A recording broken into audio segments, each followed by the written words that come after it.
But before we finish, what is your greatest desire?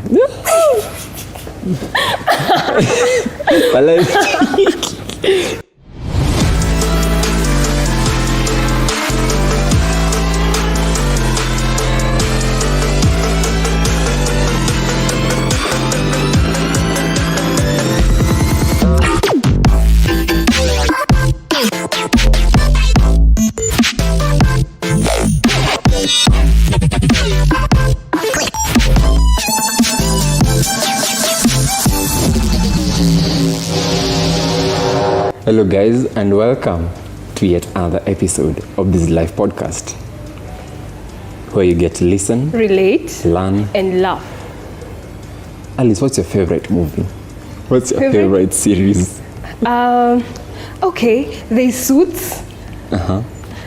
I think I also like Grey's Anatomy right now because it's my current watch. Okay. But the most favorite of them all is Vampire Diaries. Vampire Diaries. Yes. Funny enough, I'm wearing a suit, so that's among your favorite. Yes. Now, one of my favorite series is Lucifer. So just I just like to maybe like, so I've watched the whole series just recently, and it's something that people when around 2016, 2015. Yeah. People were like, Lucifer is a nice series to watch. Yeah. But I didn't have like any interest in it. But then I watched a preview of it on TikTok, and I said I must watch it. And you did. So with the first episode, went on to another season and another season and another season. So right now, as I sit here, As I can see. yes, I'm very comfortable. There's this best line that I usually like from Lucifer, where he's always asked. Yeah. When he wants to present himself, he always says, "Hello, I'm Lucifer Morningstar." Or when he's addressing his partner, he will always ask her, "Hello, detective." So I'm really in it. Oh, now that you've started with the movie part, I feel like whenever you're watching a movie, you feel like you can be the characters there. Like when I was watching Suits, I felt like I should be a lawyer. Now that I'm watching Grey's Anatomy, I feel like you feel the doctor vibe. But I'm in the same category as Grey's Anatomy. Yeah. I'm watching Good Doctor right now. Almost finishing season 6 because season 7 is already out. And I'm feeling, besides the autistic part of the Good Doctor, the brains and the technique behind how he works and thinks really, I don't know, motivates me to think I chose the wrong course, but I'm on the right track. I believe I'm on the right track. You are. I just feel like whenever you are watching it, if you relate and you find it intriguing, and you feel like you should be in that field. You should watch Scorpion. Scorpion. Yeah, it's for geniuses. It's a movie. Yeah, or it's a series. It's a series. Seriously, okay. I'll watch it. Okay. Well then, ladies and gentlemen, let's get into it. And I'm still perfecting on my British accent, by the way. So it has. I think we should get you a tutor. Yes, I need a tutor. Yeah, I think you do. I need to learn British. I need to have that British accent. Some Ellis, but anyways. So guys, I'm Mark Morningstar. Anyways, hello guys, and welcome to yet another episode of This.is.life.Podcast. Wait. It's okay. We haven't said that. We said that. Yeah. All right. So today, we touch on a very critical skill. Yeah. And I call it a skill because it's vulnerability. It's vulnerability. Yeah. And we mentioned it quite a while back in one of our episodes on friendships. Yes.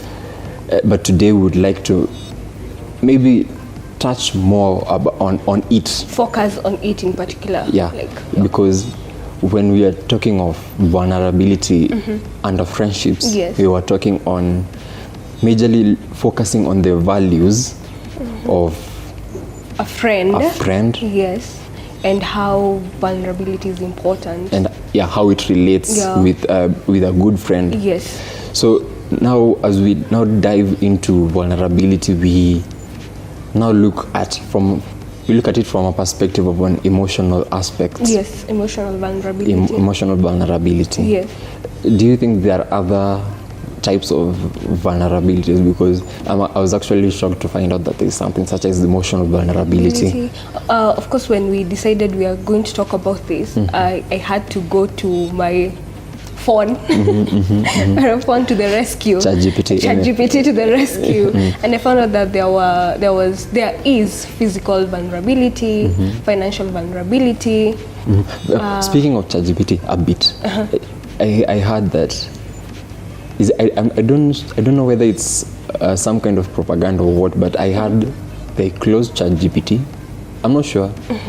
I'm not sure about I had something like that ChatGPT was down, but I recently used it on my master assignments, which was wrong. I got the wrong answer. I think there's some you should not really trust it. It also puts a disclaimer that it can be wrong. Yeah. So back to vulnerability. Yes. You are talking of the different types of vulnerability. Yeah.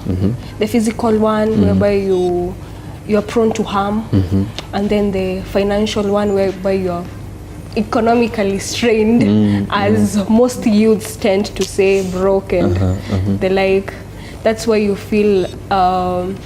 That's why most ladies, as we say, or nowadays men, opt to have relationships with people who are well off financially, because they are vulnerable financially. Now they are prone to harm, to be manipulated, to be used, to be exploited for them to get the finances in return.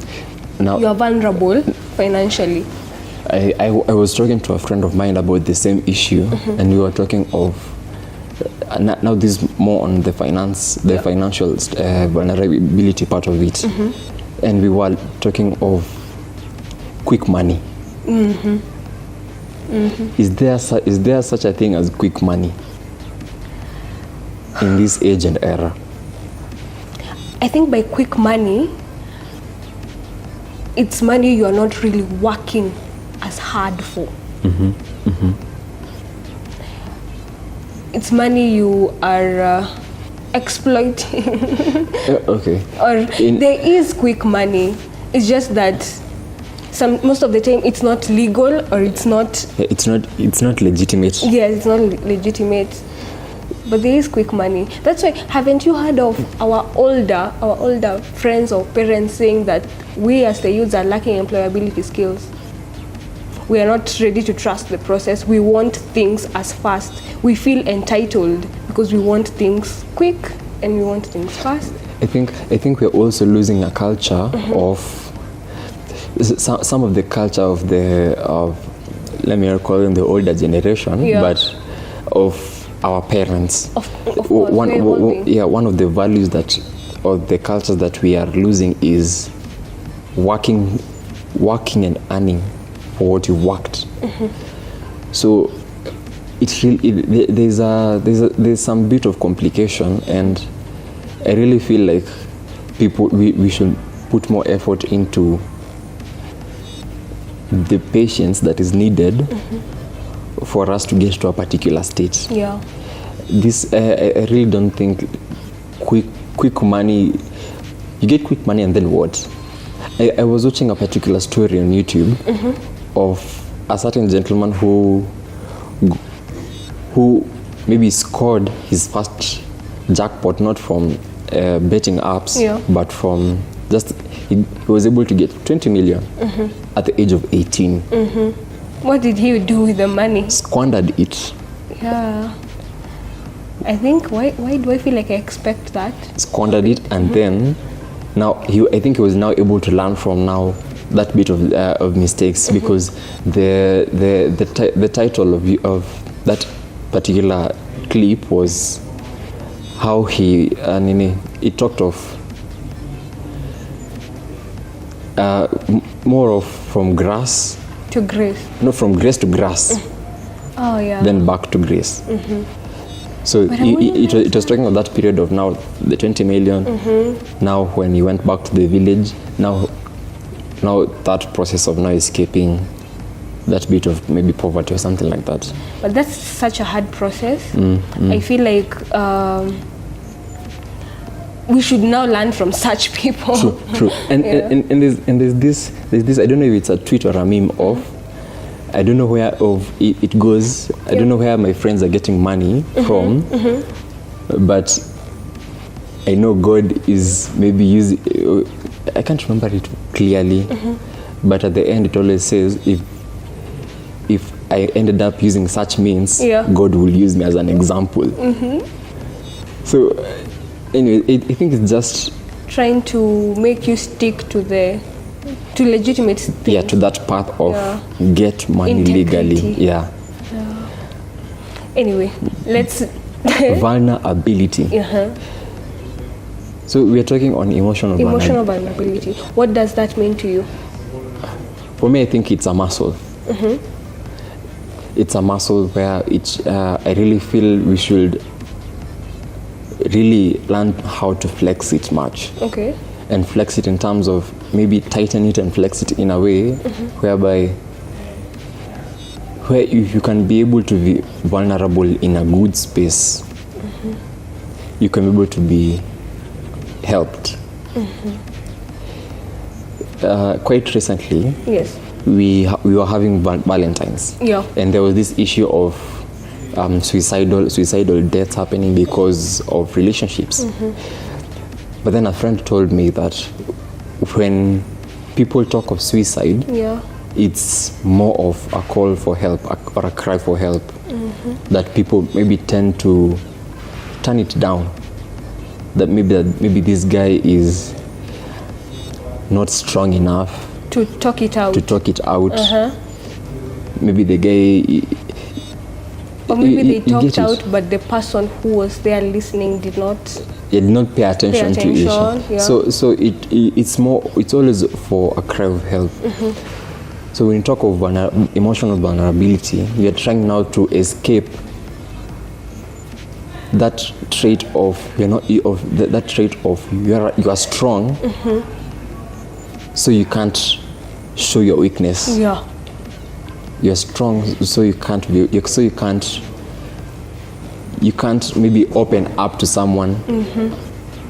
So I really think that's what maybe, now when you talk about the emotional aspect, that's how maybe I would understand I understand it. Well, for me, vulnerability is being real, free, open about your feelings, about your maybe experiences, anything emotional, especially feelings, being able to share them, to talk them out.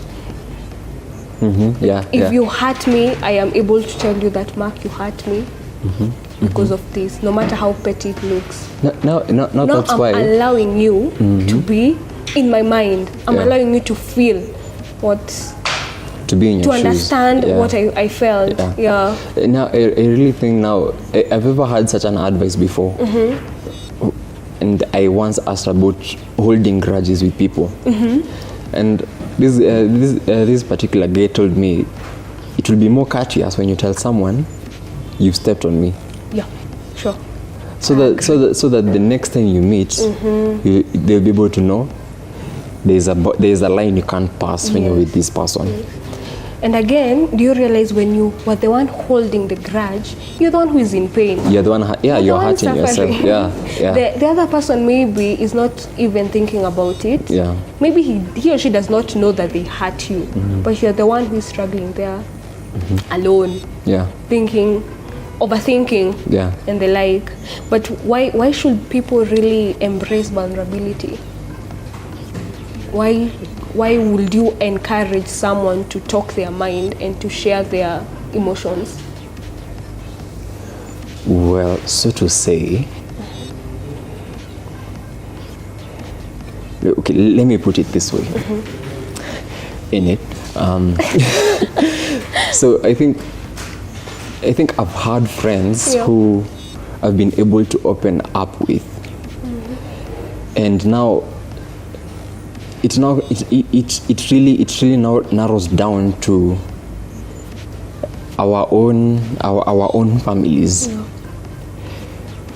I've had a situation whereby we have been able to witness maybe a grudge between, not a grudge, but more of some kind of feud between a parent and a child. Yeah.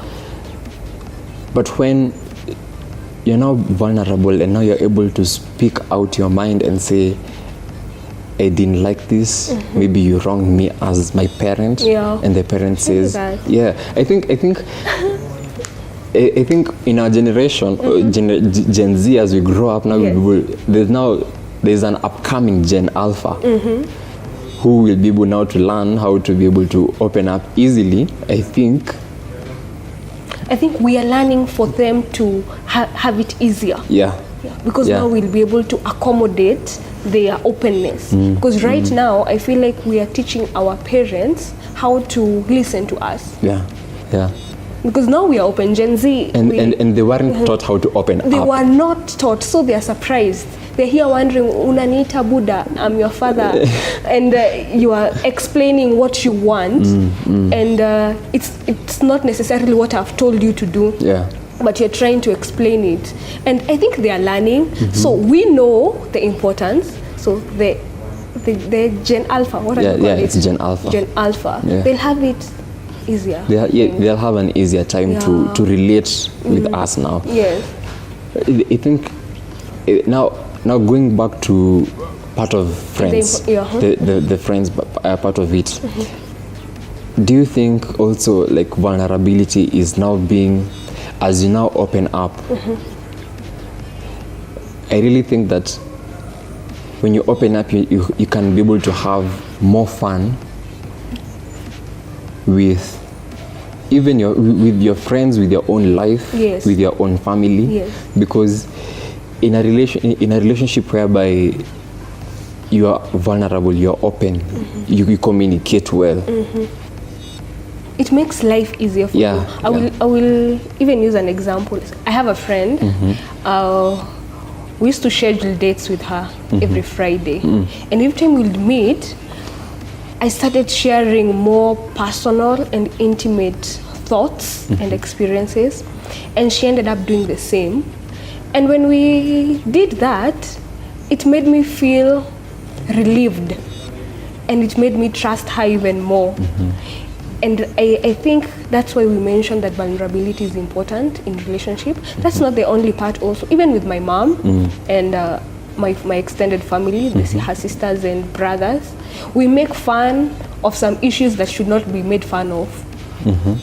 Like if it's a difficult time, or if I'm having difficult thoughts, I will tell them no matter what it is, and we'll laugh about it and we'll solve it. It's being optimistic. Yes. When you're in that period of difficulty. Yes. You know, whenever you share with someone, sometimes they end up sharing a more difficult thing, and you feel like, you know what, I'm really not going through much. And sometimes they say something that will keep you going.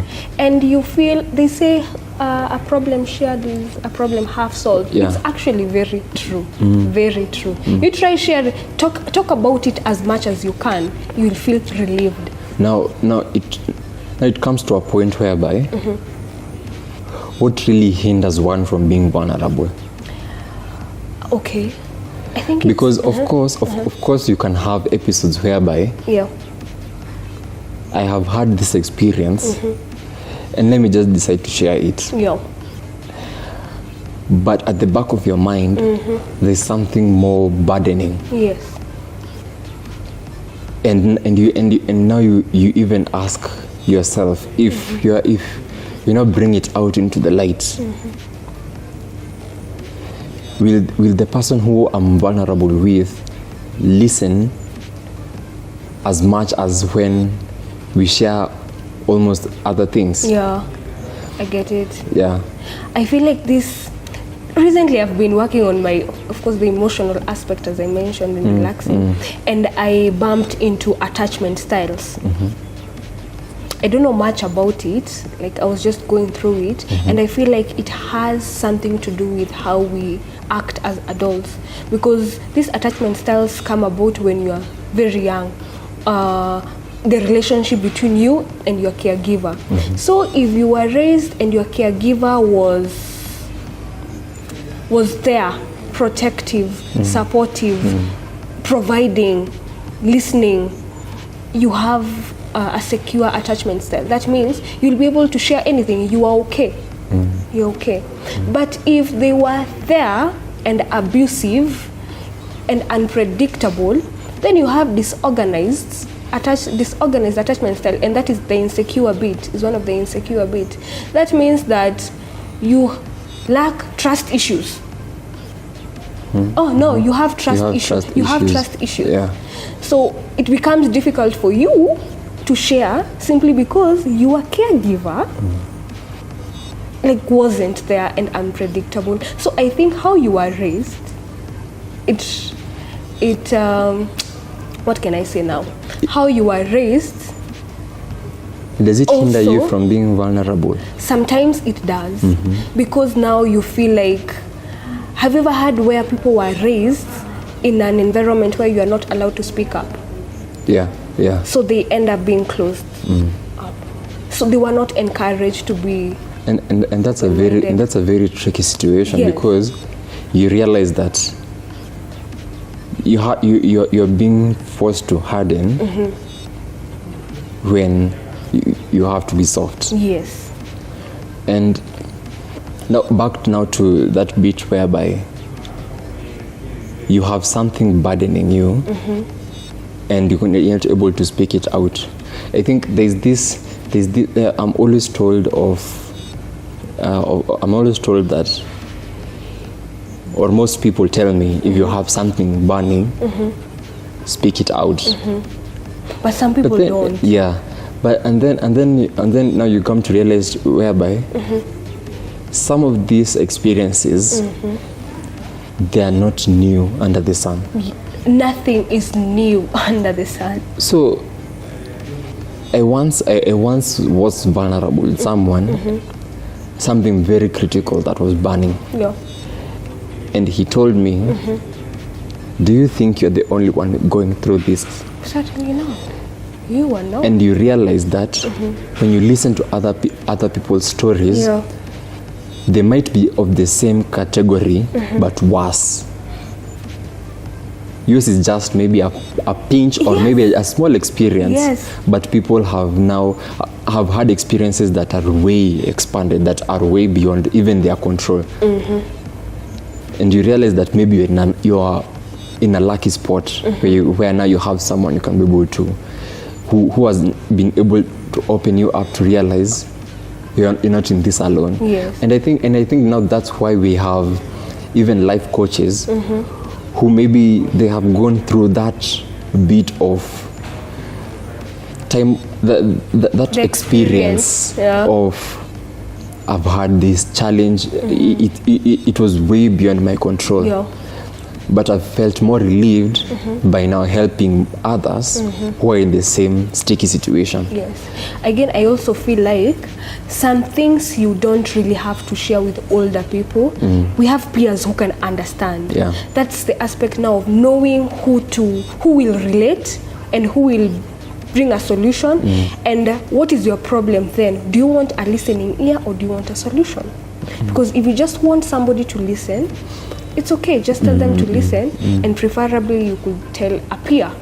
But if you need a solution, you could maybe go to someone with experience, an older person, an older friend, a mentor. I think maybe I don't know if this is a good comparison of, let's say, a lion.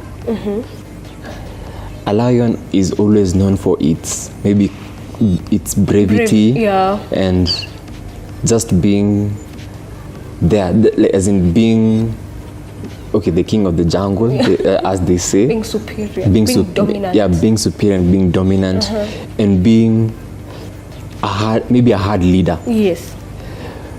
But even leaders can be vulnerable. They can. They should be. And maybe now if you compare it now to that bit of vulnerability to maybe a mouse. it's something small, but just opening up. Now we compare opening up to maybe a mouse or something like that. It's something small that can be of great help. Yes. And I think even for leaders, like opening up brings you closer to maybe the people you are serving or leading. Because we are all human. At the end of the day, something that is constant, that brings us all together, the fact that we are human. Yeah.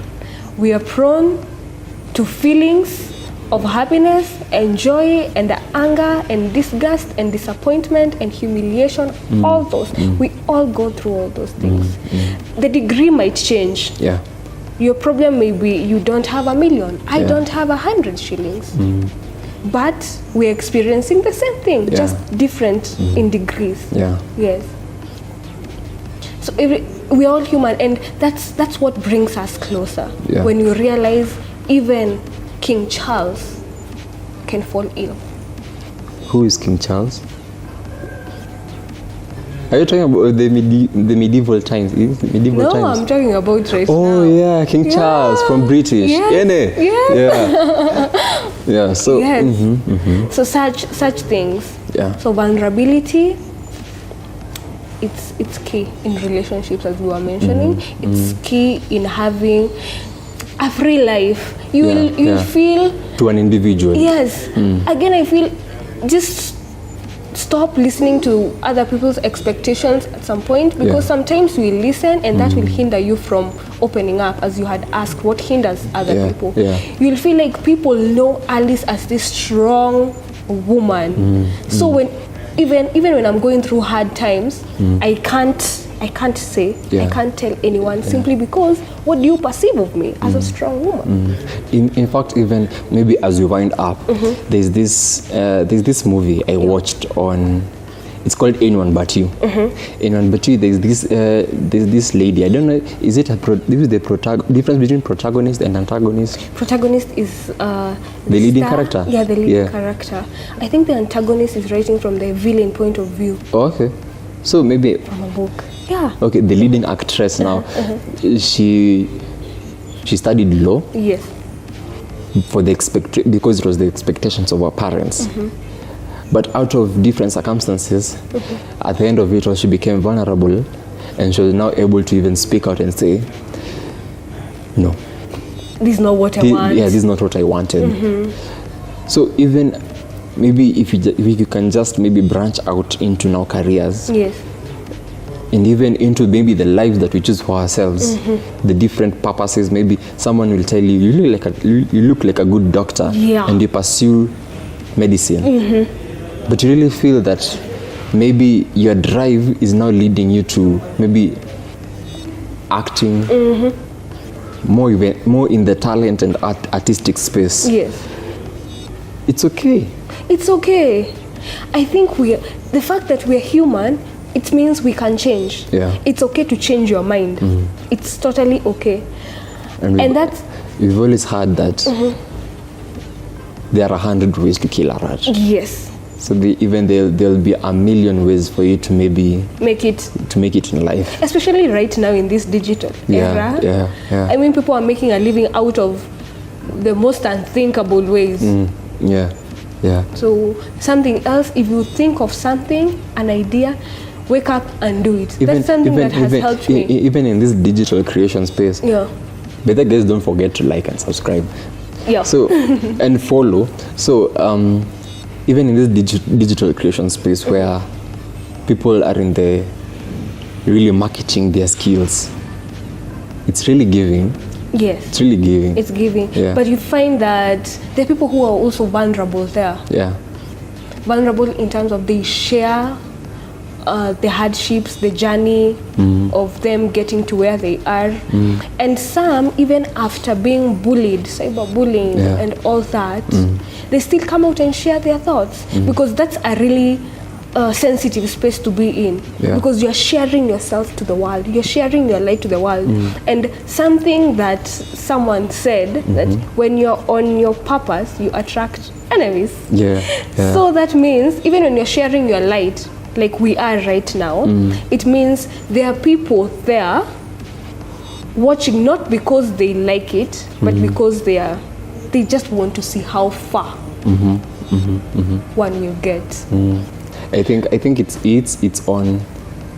Okay, I saw this somewhere. It's on. It was maybe talking more on relationships. Yeah. But it was saying that you can't block me because you never know, because you really want to know what the next chapter holds. Yeah. People are watching. People are watching, and that sometimes they are watching but not listening. Yeah. So it's important for you to find people who are actually listening for you to be able to be vulnerable with them. Yes. Would you like to share a moment you were vulnerable? I've been trying to think about it as we were talking about this, and I'm really struggling. Emotionally vulnerable. I think let's hold it for the next episode. Yeah. I think the next episode maybe we can tackle on vulnerability in broadcasting. Yes. Sounds nice. I think we had talked about it even before starting the podcast, what we can share and what we can't share. Yeah. I think we can leave it we can leave it pending for the next episode. Yes, we can. And you can conclude from there. Well, certainly. I'm liking how we are keeping it short. Somebody commented the other day that they liked how short it was. Yeah. So we are working on making the episodes a little bit shorter, and we hope that you love them and like them, and you can share what you think about vulnerability. Everything about vulnerability, the financial bit, the emotional bit, and whether it's important and why you find it, if you have ever found it difficult. Why was it difficult for you? Yeah. So guys, that has been our episode. Yes. See in the next. I've been waiting for this particular time as we now conclude. Okay. Can we conclude now? Yes, we can. As we now come to conclusion, our dear audience, what is it you truly desire? Cheers. Bye. Ah. Ah.